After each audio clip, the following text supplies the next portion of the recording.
Mao Zedong, a veces transliterado también como Mao Tse-tung o, simplemente Mao, fue un político, filósofo, intelectual, estratega militar y dictador chino. Otras fuentes, como Simone de Beauvoir en su libro La larga marcha, afirman que no fue un dictador o no lo califican con ese término. Fue fundador y máximo dirigente del Partido Comunista de China, así como fundador y presidente de la República Popular China. Bajo su liderazgo el Partido Comunista enfrentó la política de exterminio anticomunista del Partido Nacionalista en la primera parte de la Guerra Civil China, durante la cual condujo la larga marcha, impulsó el Segundo Frente Unido para luchar contra la ocupación japonesa y luego venció a la dictadura de Chiang Kai-shek en la Revolución China de 1949, proclamando una nueva república, bajo un régimen de dictadura democrática popular, con hegemonía del Partido Comunista, que reunificó China y puso fin al siglo de humillación.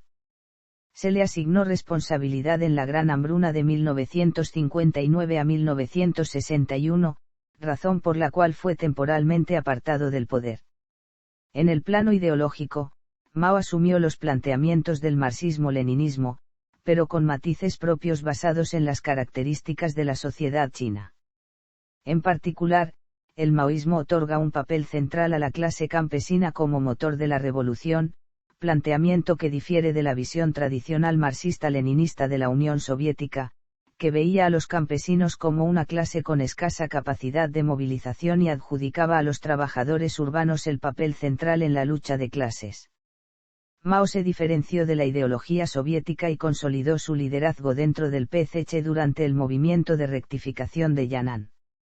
Su presidencia, dictadura, liderazgo, revolución, gobierno o conducción, según los diferentes calificativos que se utilizan, se caracterizó por recuperar la unidad e independencia del Estado chino luego de un siglo de fracturas territoriales y pérdidas de soberanía a manos de las potencias occidentales y Japón, así como por intensas campañas de reafirmación ideológica, que provocaron grandes conmociones sociales y políticas.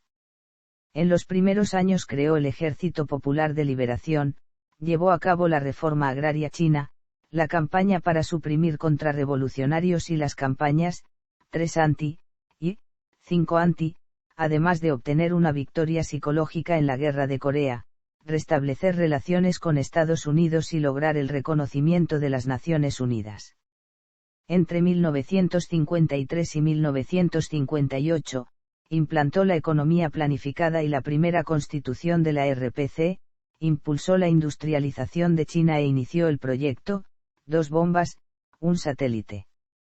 Entre 1955 y 1957, Mao impulsó el movimiento Sufan y el movimiento antiderechista, saldándose este último con unas 550.000 personas perseguidas, la mayoría intelectuales y disidentes. En 1963 lanzó el movimiento de educación socialista y en 1966 inició la Revolución Cultural, que le permitió recuperar el poder y desarrollar un culto a su personalidad. Luego de dar por finalizada la Revolución Cultural en 1969, Mao experimentó serios problemas de salud que le impidieron ejercer el poder en plenitud, abriéndose una lucha dentro del Partido Comunista que recién se resolvería luego de la muerte de Mao, con la consolidación del liderazgo de Deng Xiaoping y su nueva política económica. Aún hoy en día, el papel histórico de Mao es objeto de controversia. Por una parte, jugó un papel determinante en la resistencia a la ocupación japonesa y reunificó China poniendo fin al siglo de humillación, que hundió al país en la pobreza y la adicción masiva al opio y lo puso al borde de su desintegración. Durante su gobierno, entre 1949 y 1975 la esperanza de vida aumentó de 44 a 65 años. La tasa de alfabetización subió del 15% en 1949 al 65% en 1982.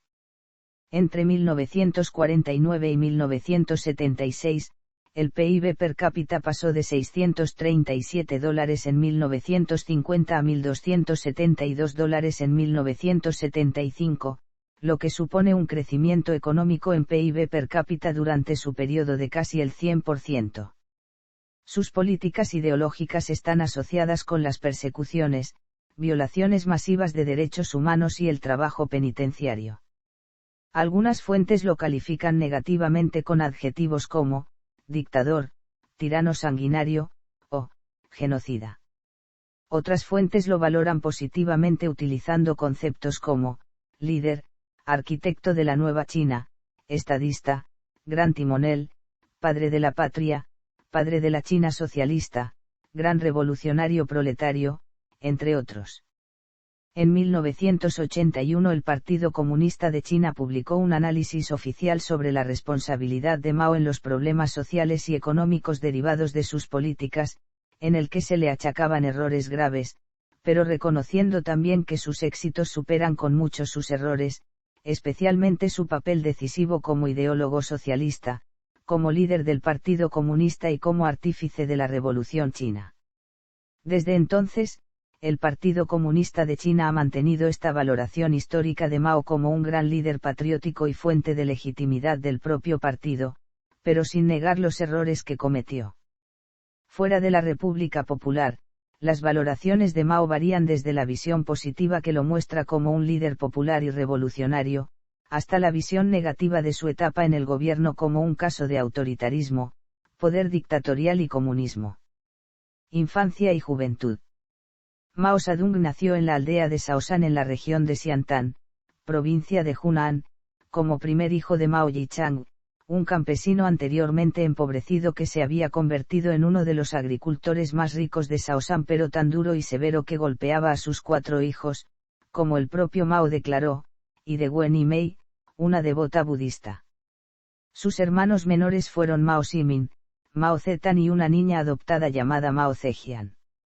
Junto a su nombre original, Zedong, Mao tuvo también un nombre de cortesía, RNZH, utilizado en la edad adulta por las personas ajenas a su entorno familiar. El uso de los nombres de cortesía caería, sin embargo, en desuso durante el siglo XX, por lo que este nombre alternativo de Mao es apenas conocido en el uso chino actual. Durante la Revolución de Sinai en 1911, que acabó con la caída de la dinastía Qing y la proclamación de la nueva República de China, sirvió en el ejército provincial de Hunan. En la década de 1910, Mao regresó a la escuela, donde mostró especial dedicación por la actividad física y por las acciones colectivas. Primeras actividades revolucionarias.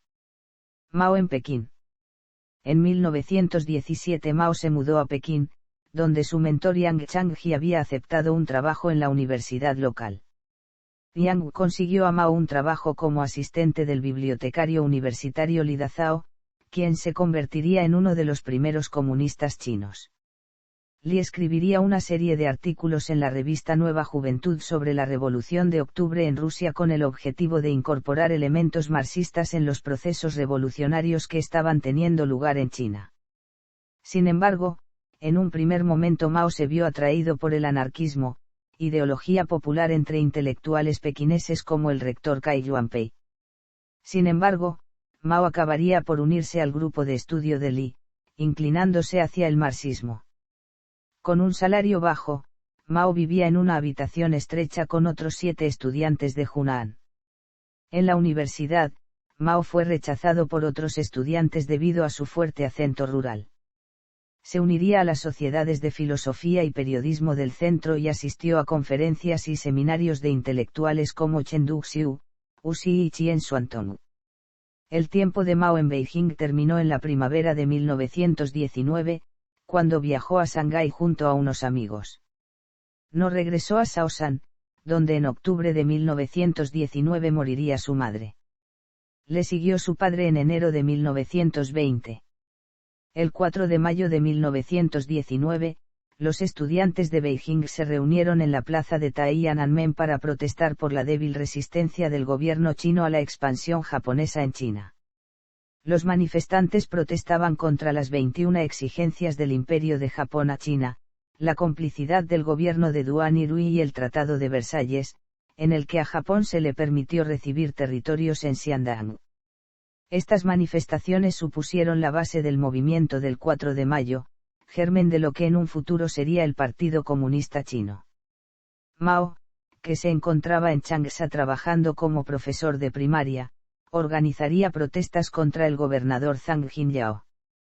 En los meses siguientes, Mao visitaría Tianjin, Jinan y Khufu, antes de mudarse a Shanghái, donde trabajó como lavandero. Es en este momento cuando entra en contacto directo con Chen Duxiu y con prominentes figuras del recién creado Kuomintang como Tan Yankai. En 1921 Chen Duxiu y Li Dazhao fundan, en la concesión francesa de Shanghái y con asesoramiento soviético, el Partido Comunista Chino. Mao, que estaría presente en el Congreso Fundacional del partido, estableció una rama local en Changsha así como una sociedad de lectura y un grupo juvenil. Colaboración con el Kuomintang. Siguiendo el consejo de Lenin, los comunistas chinos acordaron una alianza con los revolucionarios burgueses del Kuomintang con el objetivo de derrocar al corrupto y pro-occidental gobierno de Beiyang. Los miembros del Partido Comunista se unieron al KMT con la esperanza de impulsar a las facciones izquierdistas que existían dentro del partido, representadas por la figura de Wang Jingwei. Mao recibió esta decisión con entusiasmo, defendiendo una alianza entre las distintas clases sociales de China a la hora de derrocar al gobierno. El futuro líder chino redactaría textos criticando el apoyo al régimen por parte de Japón, el Reino Unido y los Estados Unidos, describiendo a este último como el más asesino de los verdugos. A finales de 1924, Mao regresó a Shaoshan, quizás para recuperarse de una enfermedad. Descubrió que el campesinado estaba cada vez más molesto con los grandes propietarios hasta el punto de que algunos habían confiscado tierras a terratenientes ricos para fundar comunas. Esto lo convenció del potencial revolucionario del campesinado, una idea defendida por los izquierdistas del KMT pero no por los comunistas.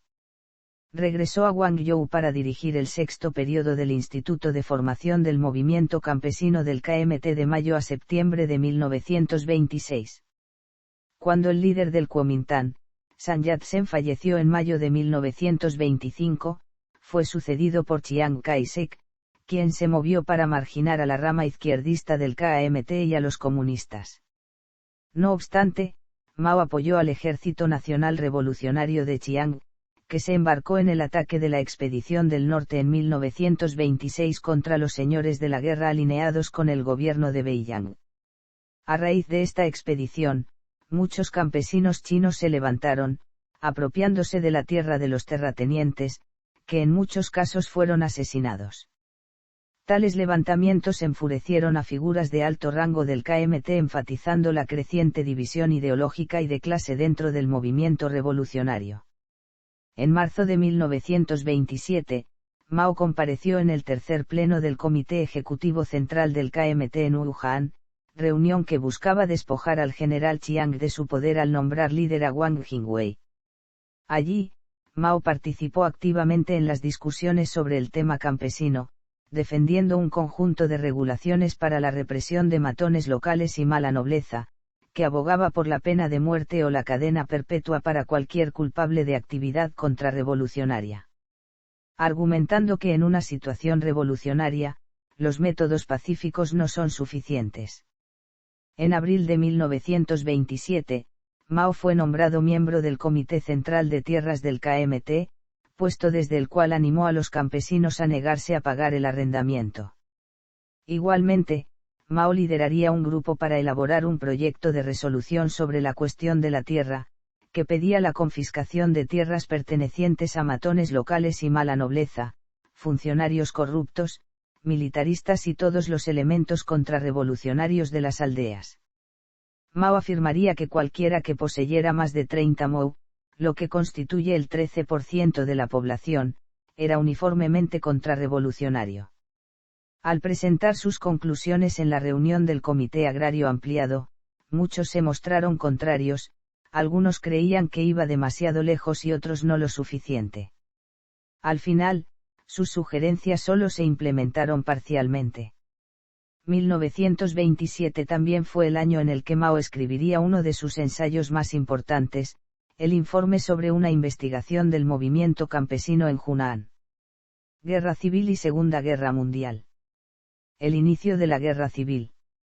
El 12 de abril de 1927 tiene lugar la masacre de Shanghái cuando el Kuomintang, ya dominado en su práctica totalidad por la figura de Chiang Kai-shek, rompe la alianza con los comunistas, dando comienzo a una campaña de represión que salda con más de 5.000 muertes. Las matanzas llevadas a cabo por las tropas del general nacionalista Bai Chong-si en colaboración con la Banda Verde, una tríada local, llevarán al estallido de la Guerra Civil China.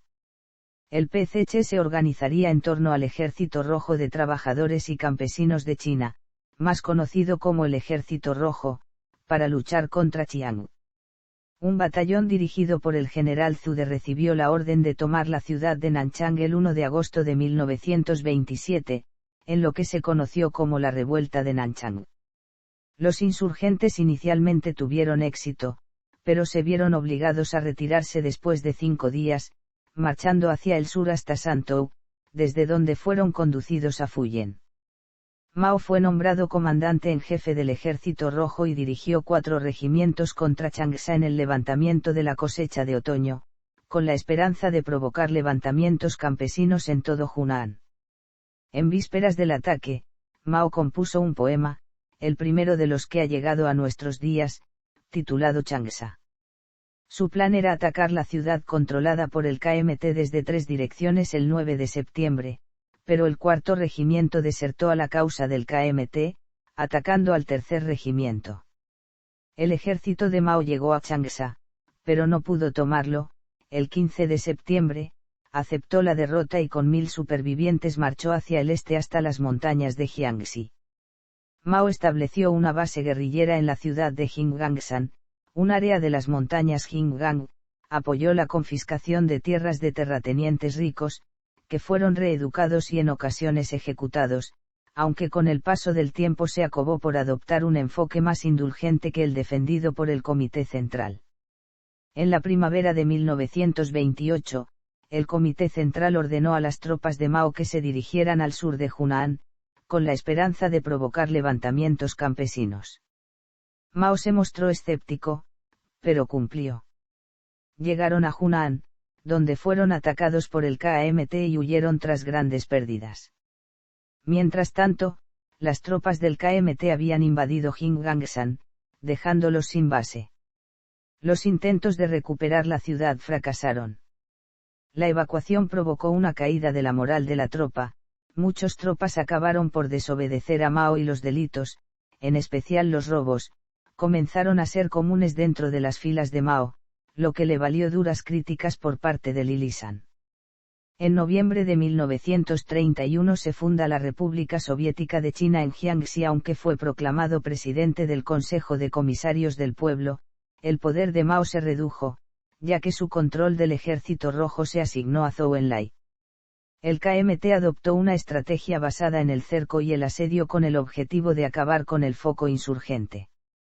Superado en número, Mao respondió con tácticas de guerrilla influenciadas por las obras de antiguos estrategas militares como Sandsa, pero Zhou y el nuevo liderazgo siguieron una política de confrontación abierta y guerra convencional.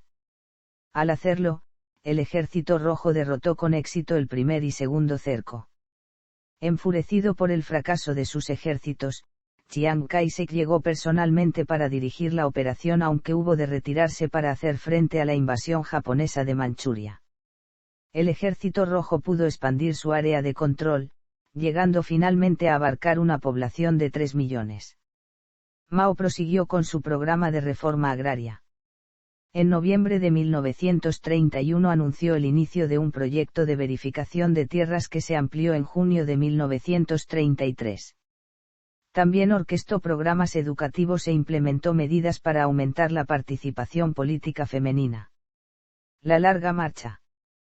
Chiang vio a los comunistas como una amenaza mayor que los japoneses y regresó a Jiangxi, donde inició una quinta campaña de cerco, que implicó la construcción de vallas de alambre de espino y bombardeos aéreos. Esta vez, las tácticas de Zhou resultaron ineficaces. Atrapado en el interior, la moral entre el Ejército Rojo cayó a medida que escaseaban los alimentos y las medicinas. La dirección decidió evacuar. El 14 de octubre de 1934 cerca de 85.000 soldados y 15.000 cuadros del partido atraviesan las líneas del KMT en Sinn Féin, iniciando la larga marcha. Muchos de los heridos y enfermos, así como mujeres y niños, fueron dejados atrás, defendidos por un grupo de guerrilleros que sin embargo acabaron por ser masacrados por el KMT. Los 100.000 que escaparon se dirigieron al sur de Hunan, primero cruzando el río Siang y luego el río U, en Guizhou, donde tomaron Zuni en enero de 1935. Descansando temporalmente en la ciudad, los comunistas celebraron una conferencia en la que Mao fue elegido presidente del Politburó y líder de facto tanto del partido como del Ejército Rojo, en parte porque su candidatura fue apoyada por el líder soviético Joseph Stalin. Mao estableció el Soviet de Shenxi en Shaanxi, en el norte de China, como destino, región amenazada por los japoneses y sus aliados de Manchukuo. Mao creía que al centrarse en la lucha antijaponesa, los comunistas se ganarían la confianza del pueblo chino, que a su vez renunciaría al KMT. Desde Zunyi, Mao condujo a sus tropas al paso de Lousan, donde se enfrentaron a la oposición armada, pero cruzaron el río con éxito. Chiang voló al área para liderar sus ejércitos contra Mao, pero los comunistas lo superaron y cruzaron el río Jinxia. Más difícil sería cruzar el río Dadu, algo que los milicianos lograron hacer tras la batalla del puente de Luding. Marchando a través de las cadenas montañosas alrededor de Ma'anshan, en Mokung, Sichuan occidental, se encontraron con el cuarto ejército del frente del PCH de 50.000 efectivos de Zhang Guotao, y juntos procedieron a Maoerkai y luego a Gansu. Zhang y Mao no estuvieron de acuerdo sobre qué hacer, este último deseaba continuar hacia Shaanxi, mientras que Zhang quería retirarse al este, hacia el Tíbet o Sikkim, lejos de la amenaza del KMT. Se acordó que tomarían caminos separados, y Zhuge se uniría a Zhang. Las fuerzas de Mao avanzaron hacia el norte, a través de cientos de kilómetros de pastizales, un área de lodazal donde fueron atacados por miembros de la tribu manchú y donde muchos soldados sucumbieron a la hambruna y las enfermedades.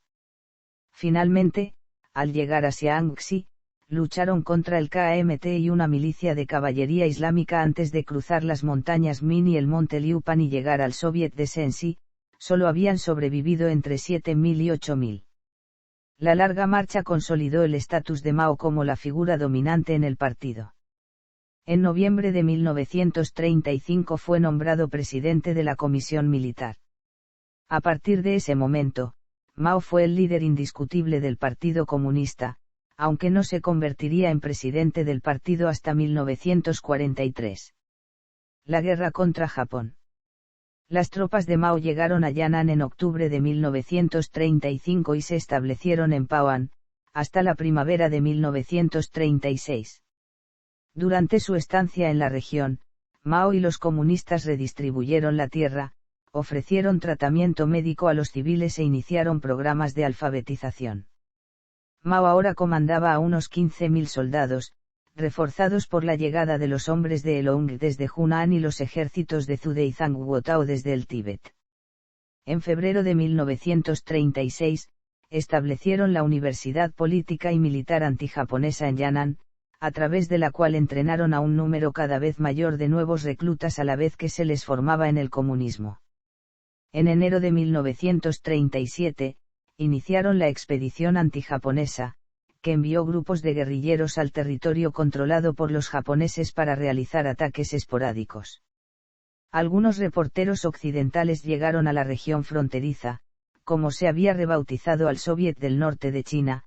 Los más notables fueron Edgar Snow, quien utilizó sus experiencias como base para Red Star Over China, y Agnes Smedley, cuyos relatos atrajeron la atención internacional sobre la causa de Mao. Establecido en su nueva base guerrillera en el norte de China, Mao pasaría gran parte de su tiempo leyendo, cuidando su jardín y teorizando. Llegó a la conclusión que el Ejército Rojo por sí solo era incapaz de derrotar a los japoneses, y que debía formarse un gobierno de defensa nacional dirigido por los comunistas con el KMT y otros elementos nacionalistas burgueses para lograr este objetivo. Aunque despreciaba a Chiang Kai-shek como un traidor a la nación, el 5 de mayo de 1937 telegrafió al Consejo Militar del Gobierno Nacionalista de Nankín proponiendo una alianza militar, decisión apoyada por Stalin. Aunque Chiang tenía la intención de ignorar el mensaje de Mao y continuar la guerra civil, fue arrestado por uno de sus propios generales, Zhang Zueliang, en Oncean. Zhang obligó a Chiang a negociar con Mao, lo que daría lugar al Segundo Frente Unido. Es durante la Segunda Guerra Sino-Japonesa cuando la línea ideológica de Mao comienza a separarse de la soviética a un nivel considerablemente grande, en lo que se conoció como Movimiento de Rectificación de Yan'an. En marzo Mao fue designado presidente del Politburó, estando al mando de un secretariado en el que lo acompañaban Liu Shaoqi y Wang Jiaxiang. Los poderes eran extraordinarios no solo porque el secretariado podía tomar decisiones cuando el Politburó no estuviera en sesión, cosa que ya era así anteriormente, sino porque se afirmó explícitamente que en caso de discrepancia Mao tenía la última palabra. En la práctica, los órganos colegiados, tanto el Politburó como el Comité Central, habían perdido el poder efectivo dentro del partido en favor de una sola persona, Mao, alrededor de quien en los años siguientes se crearía todo un culto a la personalidad dentro del partido y, después del triunfo en la guerra, en toda China. En 1944, Estados Unidos envió una misión diplomática llamada la Misión Dixie, para entrevistarse con los comunistas. Según comenta Edwin Mais en su libro sobre la historia de China. Exitosas campañas guerrilleras como la ofensiva de los 100 regimientos de 1940 contrastaban con los fracasos del KMT en el frente de batalla. La ineficacia de estos últimos acabó por aumentar la popularidad de los comunistas, reforzados en las últimas etapas de la guerra por la invasión japonesa de Manchuria, que permitió a las tropas de Mao consolidar su poder en el norte de China, pese a que estos en teoría pertenecían al gobierno de Chiang. Las diferencias entre nacionalistas y comunistas acabaron por llevar a la reactivación de la guerra civil menos de un año después de la rendición de Japón. Reanudación de la guerra civil. Después de la Segunda Guerra Mundial, los Estados Unidos siguieron respaldando a Chiang Kai-shek, ya abiertamente en guerra contra el ejército comunista de Mao Zedong, renombrado como Ejército Popular de Liberación, en su estrategia de derrotar al comunismo donde éste se manifestara. Igualmente, la Unión Soviética dio apoyo a Mao, si bien la ayuda militar que recibieron de esta nación nunca fue tan alta como originalmente se creía y constantemente se mantuvo muy por debajo de las promesas soviéticas. El 21 de enero de 1949, las fuerzas del Kuomintang sufrieron una derrota masiva a manos del EPL, y comenzaron a replegarse hacia el sur. A lo largo del año, fueron cayendo en cadena las ciudades más importantes, obligando al KMT a trasladar la capital sucesivamente de Nankín a Wuhan, Cantón, Chongqing y finalmente Chengdu. El 10 de diciembre de 1949, el EPL rodeó a las tropas del KMT en Chengdu, el último baluarte de las fuerzas nacionalistas. Chiang Kai-shek y su hijo Chiang Ching-kuo huyeron en avión a Taiwán, donde conseguirían mantener el régimen de la República de China. Gobierno de China. Los primeros años de la República Popular fueron difíciles, si bien las tropas de Deng Hua lograron expulsar a los remanentes nacionalistas de Hainan en mayo de 1950, en junio Kim Il-sung invade el sur de Corea, lo que provoca la intervención de la Organización de las Naciones Unidas y de Estados Unidos, que logran expulsar a los norcoreanos del sur de la península y penetrar en el norte. En octubre Mao tomó la decisión de desplegar al Ejército Popular de Voluntarios, una unidad especial del Ejército Popular de Liberación, en la Guerra de Corea.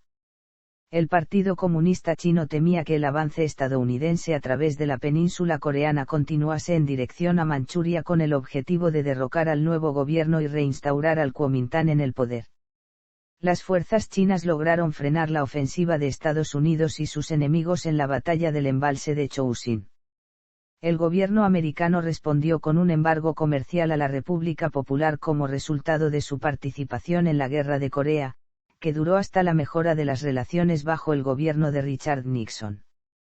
Si bien las tropas chinas en Corea estaban bajo el mando general del entonces recién investido primer ministro Zhou Enlai y del general Peng Dehuai como comandante de campo y comisario político, Mao, como presidente de la Comisión Militar Central, tuvo un importante papel en el desarrollo de las operaciones bélicas. Al menos 180.000 soldados chinos murieron durante la guerra. Menos sangrienta fue la reincorporación del Tíbet a China tras casi 40 años de independencia.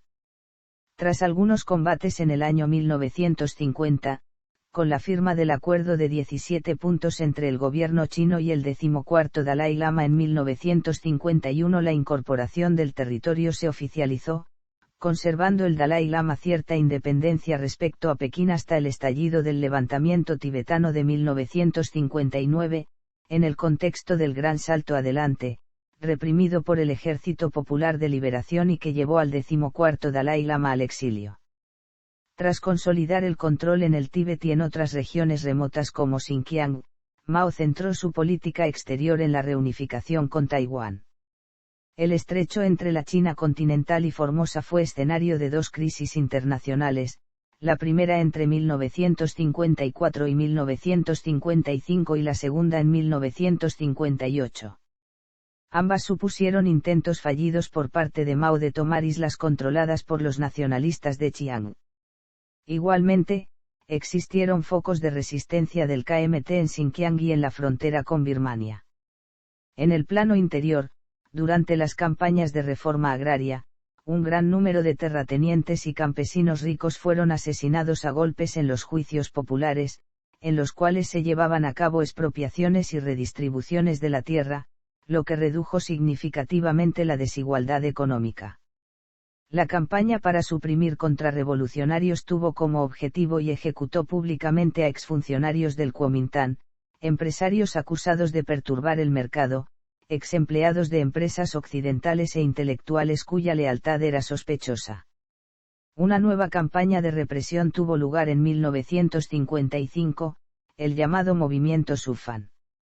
El propio Mao afirmó que un total de 700.000 personas murieron en ataques contra contrarrevolucionarios durante los años 1950 a 1952. Por otro lado, en 1976, el Departamento de Estado de los Estados Unidos estimó que hasta 1 millón murieron en la reforma agraria y 800.000 en la campaña contrarrevolucionaria. Además, al gobierno de Mao se le atribuye la erradicación tanto del consumo como de la producción de opio durante la década de 1950 mediante la represión y la reforma social. 10 millones de adictos fueron obligados a someterse a un tratamiento obligatorio, los traficantes fueron ejecutados y las regiones productoras de opio se plantaron con nuevos cultivos. La producción restante de opio se trasladó al sur de la frontera con China hacia la región del Triángulo Dorado. Campaña de las 100 flores. La represión de los primeros años contrasta con la campaña de las 100 flores, iniciada en 1956, en la que el partido pide a los ciudadanos chinos que expresen críticas al funcionamiento de la joven república. En palabras del propio Mao: dada la libertad de expresarse, liberales e intelectuales comenzaron a oponerse al Partido Comunista y a cuestionar su liderazgo. Esto fue inicialmente tolerado y alentado, pero tras unos meses, el gobierno de Mao revirtió su política y persiguió a quienes habían criticado al partido. Li Zhisui, el médico de Mao, sugirió que Mao inicialmente había visto la política como una forma de debilitar la oposición a él dentro del partido y que estaba sorprendido por el alcance de las críticas y el hecho de que llegaron a estar dirigidas a su propio liderazgo. Gran salto adelante. En enero de 1958, Mao lanzó el segundo plan quinquenal, conocido como el Gran Salto Adelante, un plan destinado a transformar a China de una nación agraria a una industrializada. Bajo este programa económico, los colectivos agrícolas relativamente pequeños que se habían formado hasta la fecha se fusionaron rápidamente en comunas populares mucho más grandes, y se ordenó a muchos de los campesinos que trabajaran en proyectos de infraestructura masivos y en la producción de hierro y acero. El plan estaba diseñado como un modelo alternativo de crecimiento económico al modelo soviético centrado sobre la industria pesada. Al principio, el gran salto adelante pareció tener un gran éxito al incrementarse considerablemente la producción agrícola e industrial, particularmente la industria del acero. Sin embargo, Mao y otros líderes del partido, en lugar de aceptar el crecimiento estable y continuo que venían experimentado, consideraron que podrían acelerar el crecimiento económico estableciendo metas irreales. Con este fin, movieron un considerable número de campesinos a las acererías, lo cual terminó siendo un desastre. Si bien las cuotas de producción de acero se llegaban a cumplir según las cifras oficiales, parte del acero producido era de muy mala calidad, dado que no había suficiente materia prima para alcanzar las metas y se utilizaban desechos de hierro para lograr la cuota establecida. Sin embargo, los problemas más grandes todavía estaban por llegar y es que Mao y otros dirigentes del partido ordenaron la aplicación de una serie de nuevas técnicas agrícolas no probadas y consideradas pseudocientíficas, muchas de ellas basadas en los estudios del soviético Trofim Lysenko por parte de las nuevas comunas. El efecto combinado de la desviación de la mano de obra hacia la producción de acero, la introducción de técnicas pseudocientíficas y los desastres naturales cíclicos provocaron una caída de aproximadamente el 15% en la producción de granos en 1959, seguida de otra caída del 10% en 1960 y sin ninguna recuperación en 1961. En un esfuerzo por ganarse el favor de sus superiores y evitar ser purgados, muchos cargos locales exageraron la cantidad de grano producido debajo de ellos. Sobre la base de estos informes falsificados, se ordenó a los cuadros locales del partido que requisasen una cantidad desproporcionadamente alta de esa cosecha ficticia para uso estatal, principalmente para uso en las ciudades y áreas urbanas, pero también para la exportación. El resultado, agravado en algunas áreas por la sequía y en otras por las inundaciones, fue que los agricultores se quedaron con poca comida para ellos y muchos millones murieron de hambre en la gran hambruna china. La gente de las áreas urbanas en China recibió cupones de alimentos cada mes, pero se esperaba que la gente de las áreas rurales cultivara sus propios cultivos y devolviera algunos de los cultivos al gobierno. El recuento de muertes en las zonas rurales de China superó las muertes en los centros urbanos. Además, el gobierno chino continuó exportando alimentos que podrían haber sido asignados a los ciudadanos hambrientos del país. Como resultado, entre 15 y 55 millones de personas murieron de hambre. Consecuencias. En la conferencia de Lushan en julio-agosto de 1959, varios ministros expresaron su preocupación de que el gran salto adelante no había tenido el éxito planeado. El más directo de ellos fue el general Peng Dehuai, ministro de Defensa, quien sería cesado de su cargo por expresar su descontento. Los altos funcionarios que informaron la verdad de la hambruna a Mao fueron tildados de oportunistas de derecha.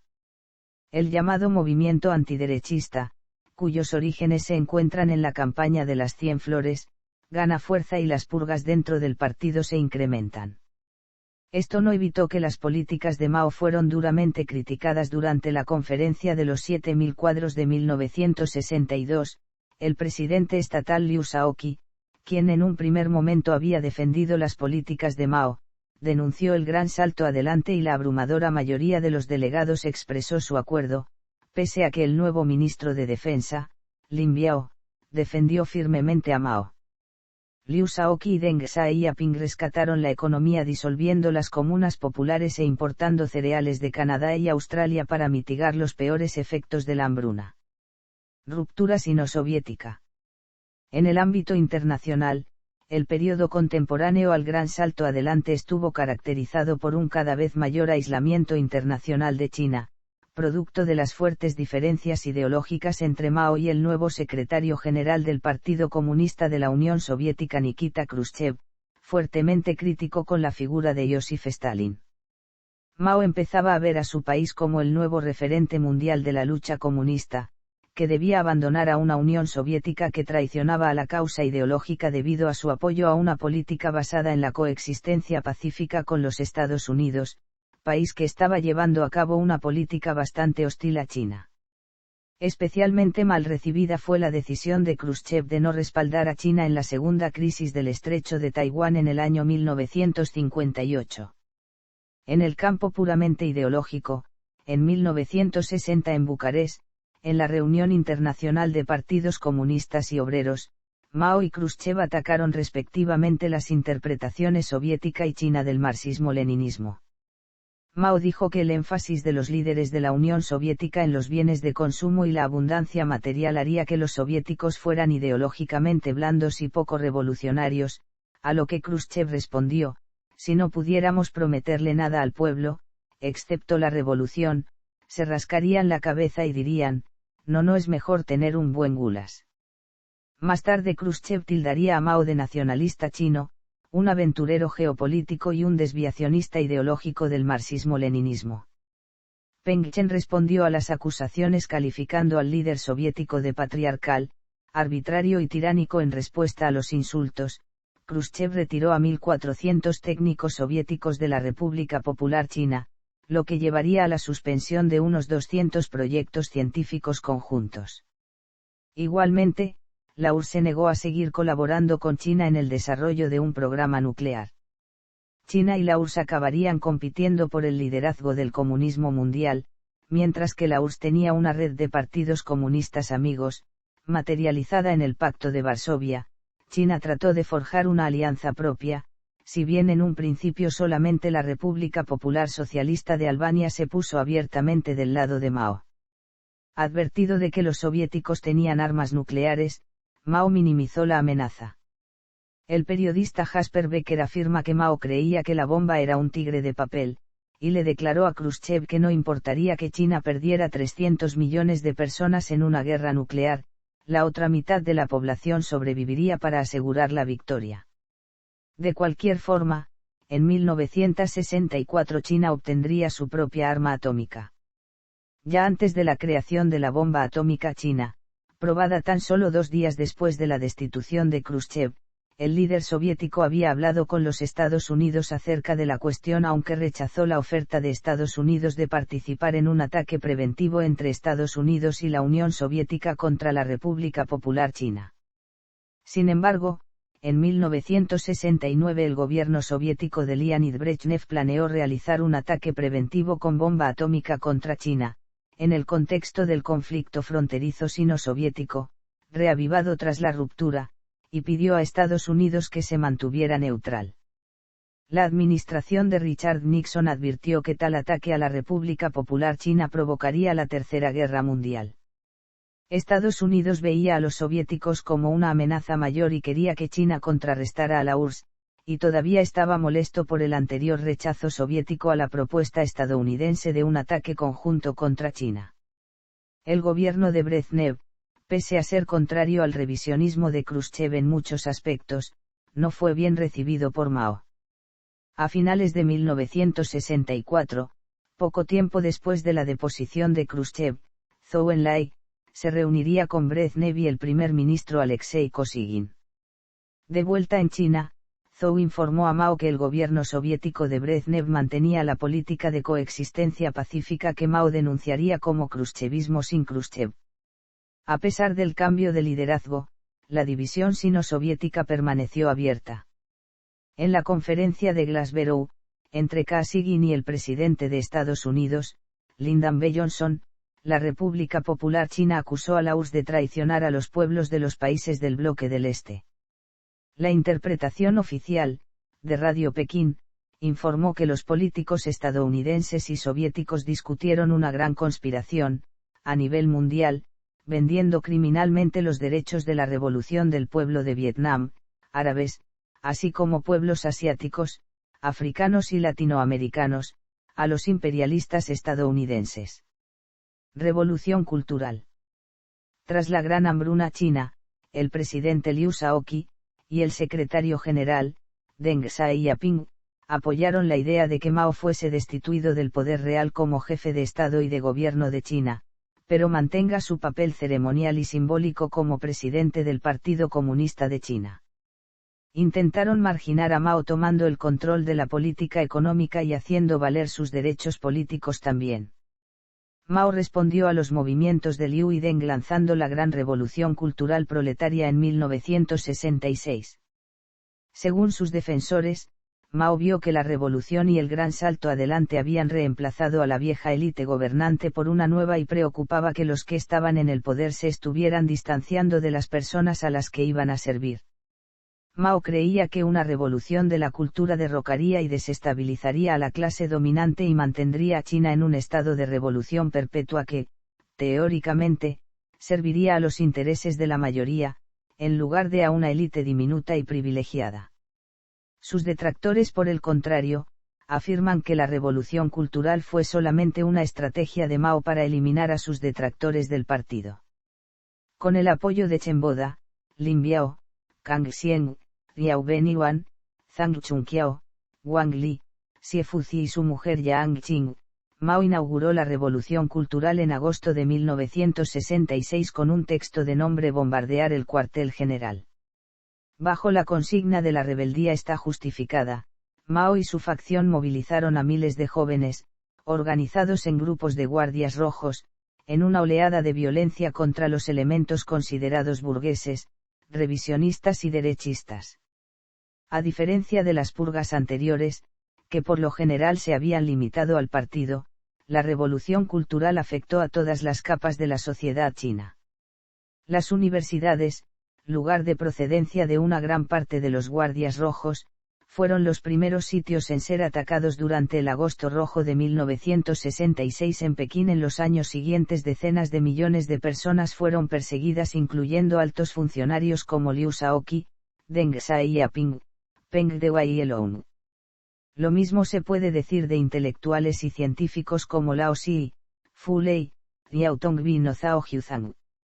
Los guardias rojos llegaron incluso a enfrentarse al Ejército Popular de Liberación, como ocurrió en el incidente de Wuhan de 1967. Todo este proceso revolucionario estaría envuelto en un culto a la personalidad de Mao Zedong presente en todos los rincones de China a través de pósteres, murales y canciones como Navegar los mares depende del timonel, pero sobre todo a través de la lectura casi obligada del Libro Rojo de Mao, que sintetizaba las principales ideas del maoísmo y que los guardias rojos casi siempre portaban. Fue durante este periodo cuando Mao eligió a Lin Biao como su sucesor. No está claro si Lin estaba planeando un golpe de Estado o un intento de asesinato a Mao. Lo que sí se sabe es que falleció en un accidente aéreo cuando su avión sobrevolaba Mongolia al intentar huir del país con rumbo a Moscú. Posteriormente, se anunció que Lin había planeado la destitución de Mao, e incluso su asesinato en 2 ocasiones, y fue expulsado póstumamente del partido. Para esta época, Mao había perdido la confianza de muchos de los dirigentes del partido. En 1969, se celebró el 9º Congreso Nacional del Partido Comunista de China, en el que Mao anunció que la revolución cultural había terminado, si bien a menudo se considera que la revolución cultural se extendió hasta el fallecimiento de Mao en 1976. En los últimos años de su vida, Mao experimentó serios problemas de salud debidos posiblemente al mal de Parkinson, así como problemas pulmonares y cardíacos como consecuencia del tabaco. Durante estos años, Mao permaneció pasivo mientras varias facciones dentro del Partido Comunista luchaban para lograr el poder después de que Mao falleciera. Muerte. La última fotografía y aparición en público de Mao fue el 27 de mayo de 1976, pocos meses antes de su muerte, cuando recibió al primer ministro de Pakistán, Zulfikar Ali Bhutto, quien realizó una visita de Estado a Pekín. Mao sufrió 2 ataques cardíacos importantes en 1976, uno en marzo y otro en julio. Sufrió un tercer ataque el 5 de septiembre que lo dejó inválido. Mao falleció casi 4 días después, justo luego de la medianoche, a las 12 de la noche y 10 del 9 de septiembre de 1976, a la edad de 82 años. Ese día el Partido Comunista de China comunicó su muerte en un mensaje de radio a toda la nación a las 4 horas. Su cuerpo embalsamado fue expuesto en el Gran Salón del Pueblo durante una semana y fue visitado por 1 millón de personas.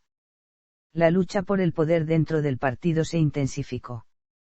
Por una parte estaban los izquierdistas liderados por la llamada Banda de los Cuatro, dirigida por la viuda de Mao, Yang Qing, quienes abogaban por la continuación de la política de movilización revolucionaria de masas.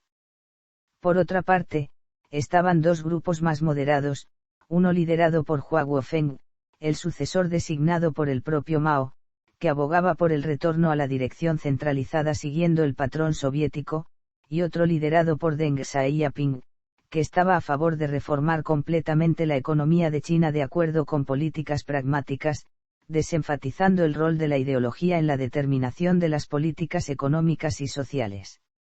Al final, los moderados lograron el control del gobierno, y Deng Xiaoping se impuso sobre Hua Guofeng en la lucha por el poder.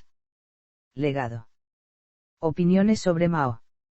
El legado de Mao es objeto de gran controversia.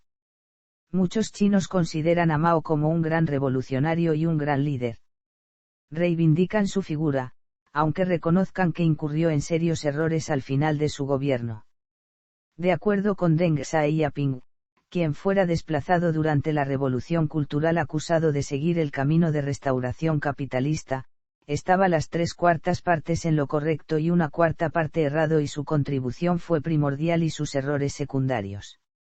Algunos miembros del Partido Comunista, sin embargo, acusan a Mao de ser el responsable de la ruptura con la Unión Soviética.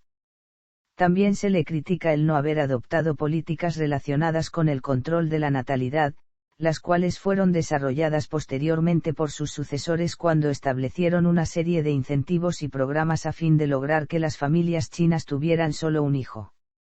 Los críticos de Mao, sin embargo, afirman que logró éxitos de gran importancia. Por ejemplo, antes de 1949, el índice de analfabetismo era del 80% y el promedio de vida de la población era meramente de 44 años. A su muerte, el índice de analfabetismo había bajado al 20% y el promedio de vida aumentó a 65 años. La población de China durante el periodo de Mao aumentó en 75%, llegando a 700,000,000 comparado con la cifra de 400,000,000 que había permanecido constante entre las guerras del opio y la Guerra Civil China. A comienzos de los años 1970, Shanghái tenía una tasa de mortalidad infantil menor que Nueva York. También dicen sus seguidores que bajo Mao China se deshizo de un siglo de humillaciones, a las que le sometieron las potencias occidentales y surgió como una gran potencia mundial. También afirman que Mao logró la industrialización del país y aseguró la soberanía de China bajo su mando. Se dice también que Mao terminó con el régimen corrupto del Kuomintang. Los oponentes a Mao indican que los logros en la erradicación del analfabetismo y las expectativas de vida también fueron alcanzadas por el régimen del Kuomintang en Taiwán. Algunos de estos logros se obtuvieron debido a que el país no estuvo en guerra durante ese periodo y por tanto pudo dedicar recursos al mejoramiento de la población. Mao planteaba que el socialismo era la única respuesta para China, debido, entre otros argumentos, a que las potencias occidentales y particularmente los Estados Unidos nunca permitirían que China avanzara bajo un régimen capitalista. De hecho, esta teoría no estaba lejos de la realidad, por cuanto Estados Unidos mantuvo un embargo comercial a la República Popular China que duró hasta 1972, cuando Richard Nixon decidió que China constituía una potencia que debía ser considerada favorablemente en la Guerra Fría con la Unión Soviética. Detractores y seguidores coinciden en afirmar que Mao fue un gran estratega militar, lo cual demostró en la Guerra Civil China y en la Guerra de Corea. De hecho, las tácticas de Mao han sido utilizadas constantemente por aquellos que luchan como insurgentes en diferentes lugares del mundo, así como por aquellos que tratan de aplastar la insurgencia. Por otra parte, la ideología maoísta ha influido en muchos movimientos comunistas del tercer mundo, tales como Sendero Luminoso en el Perú, los naxalitas en la India y el bando comunista que peleó en la Guerra Popular de 1996 a 2006 en Nepal. Sin embargo, China se apartó totalmente de la línea maoísta cuando Deng Xiaoping inició las reformas económicas. En la actualidad el seguimiento de Mao se ha reducido drásticamente en China. De hecho, algunas de sus obras han sido muy criticadas posteriormente. El libro Mao, La historia desconocida, escrito por Yun Chang y John Halliday, señala que Mao creó muchos mitos en cuanto a sus logros y su juventud, a fin de mostrarse como el héroe del pueblo. Incluso afirman que algunas incidencias de la Gran Marcha, en particular la batalla del puente Luding, eran totalmente falsas. Teoría política. Durante la década de 1950, Mao comenzó a consolidar su visión particular de la ideología comunista, que en muchos aspectos se alejaba del discurso de los fundadores del comunismo chino. Las ideas de Mao se consolidarían como una ideología propia del Partido Comunista de China durante la época de la ocupación japonesa, entre 1938 y 1945. A la versión del comunismo inspirada por Mao se le denomina, fuera de China, maoísmo. En el uso del propio Partido Comunista de China, se prefiere la designación, pensamiento de Mao Zedong.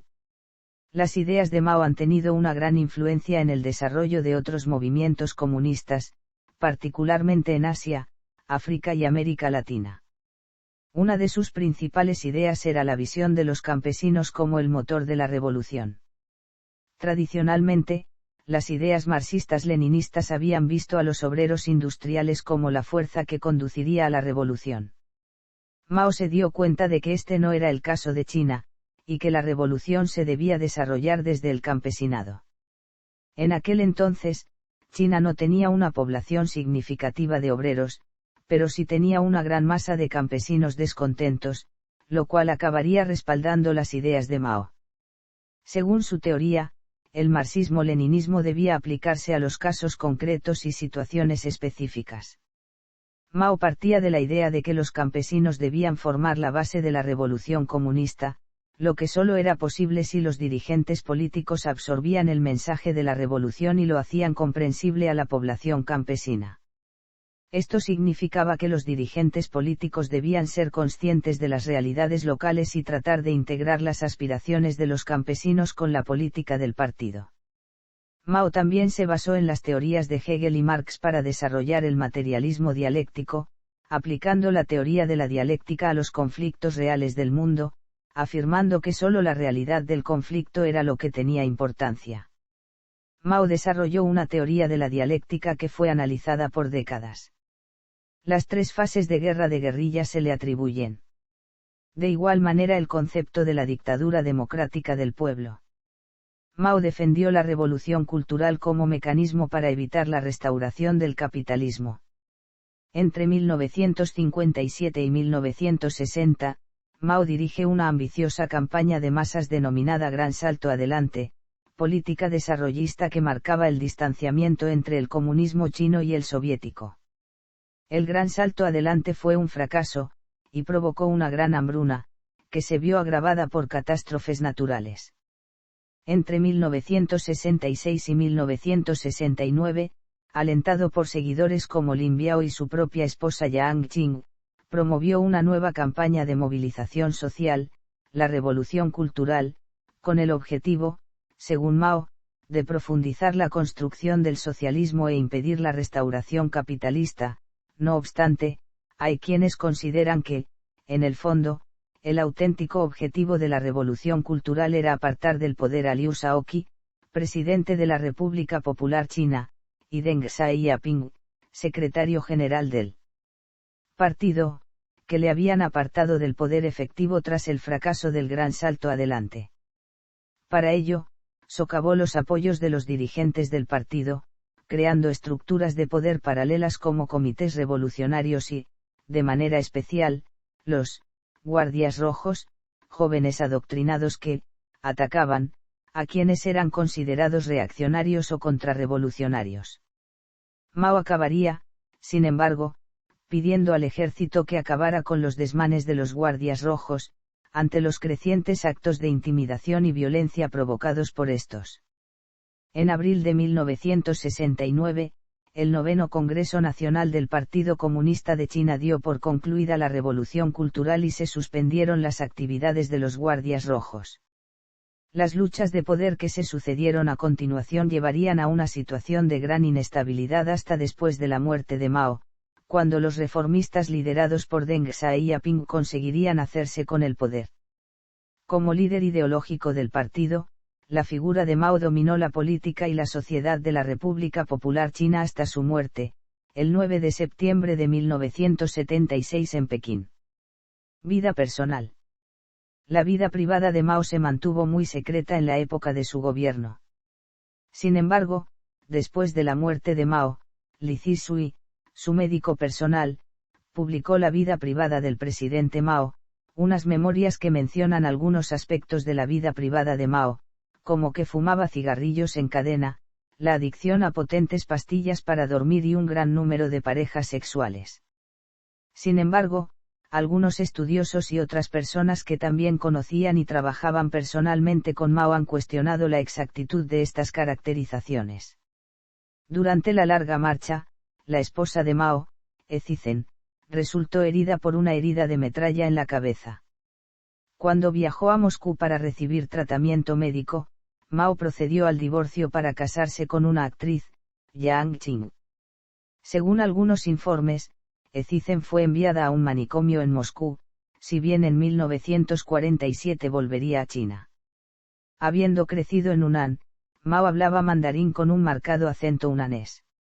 Rosteril señaló que Mao era hijo de la tierra, rural y poco sofisticado en sus orígenes, mientras que Clare Hallingworth afirmó que estaba orgulloso de sus modos y maneras de campesino, teniendo un fuerte acento hunanés y haciendo comentarios terrenales sobre cuestiones sexuales. Lee Feigon señaló que la terrenalidad de Mao significaba que seguía conectado a la vida cotidiana china. El sinólogo Stuart Scrum enfatizó la crueldad de Mao, pero también señaló que no mostraba ningún signo de placer en la tortura o en el asesinato en la causa revolucionaria. Lee Feigon consideró a Mao draconiano y autoritario cuando fue amenazado, pero opinó que no era el tipo de villano que era su mentor Stalin. Alexander Pantsov y Steven Lavin escribieron que Mao era un hombre de humor complejo, que se esforzó al máximo para lograr la prosperidad y ganar el respeto internacional por China, siendo ni un santo ni un demonio. Señalaron que en los primeros años de su vida, se esforzó por ser un héroe fuerte, voluntarioso y decidido, no atado por ninguna cadena moral, y que deseaba apasionadamente la fama y el poder. Mao había aprendido algo de inglés, en particular a través de Zhang Ganzi, que fue su profesora de inglés, intérprete y diplomática, quien más tarde se casó con Chiao Guanhua, ministro de Relaciones Exteriores de China y jefe de la delegación de China ante la ONU. Sin embargo, su inglés hablado se limitaba a unas pocas palabras, frases y algunas oraciones cortas. La primera vez que eligió aprender sistemáticamente el inglés fue en los años 50, lo cual era muy inusual, ya que la principal lengua extranjera que se enseñaba en las escuelas chinas en ese momento era el ruso. Obras. Informe sobre una investigación del movimiento campesino en Hunan. Sobre la práctica. Sobre la contradicción. Sobre la guerra de guerrillas. Sobre la guerra prolongada. Una crítica de la economía soviética. Obras selectas de Mao Zedong. Citas del presidente Mao Zedong. Véase también. Maoísmo. Historia de la República de China. Larga marcha. Historia de la República Popular China. Campaña de las 100 flores. Gran salto adelante. Revolución cultural. Compañero de ruta capitalista. Mausoleo de Mao Zedong. Li Zhisui/Li Zhisui Portal, Marxismo. Contenido relacionado con marxismo.